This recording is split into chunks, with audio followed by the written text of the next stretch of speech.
Okay, I'm gonna do a video on the Salvinos JR 2023 Toyota Camry.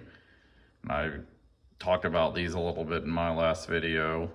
Been waiting on them to come out for a while, and I just got a couple of them in the mail. And in this video, I'll build the Denny Hamlin FedEx car. And I also have this Martin Truex Jr. car that I'll save for later.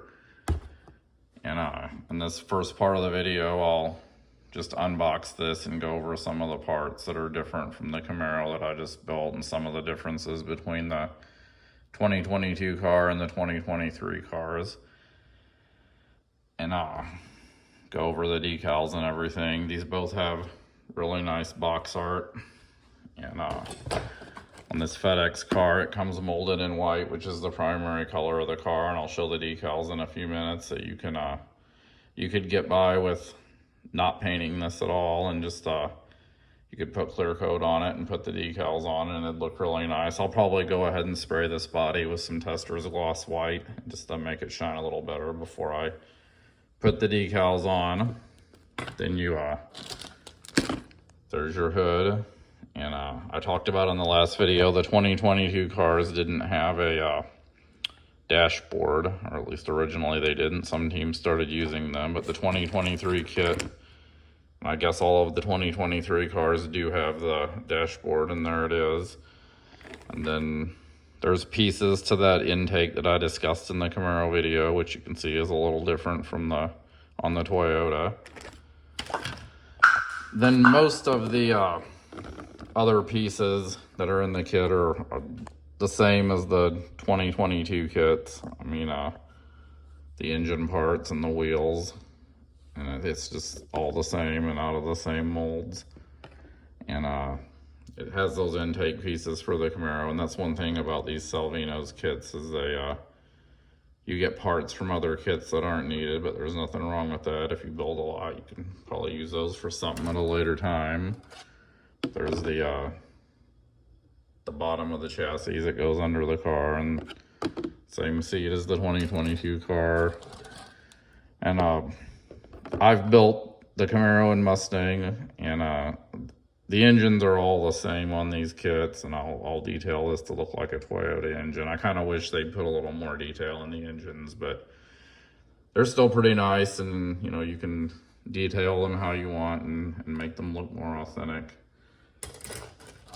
It looks like it has the same bumper and transmission, and the headers and chassis pieces there are all the same as the 2022 kit.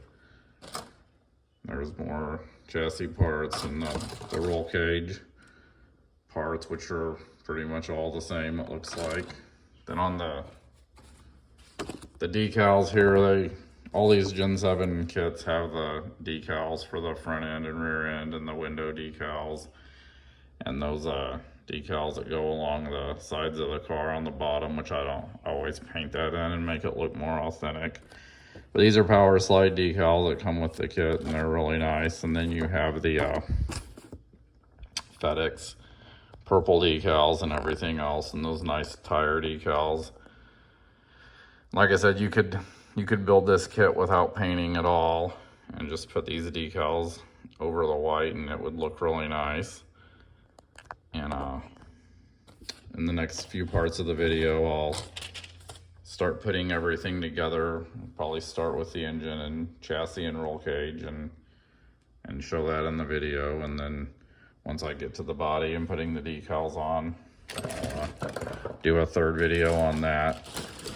Right now, I've been working on this Salvinos JR Roadrunner. This was a Richard Petty kit. I've built both of the Richard Petty cars that they've issued, and I saw pictures of this number 99 Fred Lorenzen car, and I thought it was a really nice looking car, and decided to buy another one of these Roadrunners and build that. And I painted it with some Testors fluorescent red and power slide decals from Mike's, and I'm very, very pleased with how that turned out. And the chassis and engine and everything on these Roadrunners are the same as the Charger, so I didn't do a full video on it, but I just have a couple pieces left to put on, and then I will put some pictures of that on my Facebook and YouTube, or my Facebook and Instagram pages if you follow me there.